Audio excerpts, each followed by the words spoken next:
ধীরে ধীরে আন্দোলন কিছুটা স্থিমিত হওয়াতে সরকার তার অন্যায় কাজগুলো আবার শুরু করে দিয়েছে।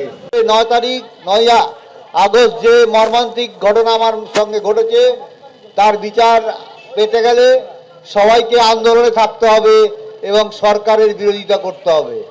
সরকারের বিরোধিতা না করলে এই বিচার ছিনিয়ে আনা সম্ভব নয়, কারণ সরকারি অপরাধীদের আড়াল করছে।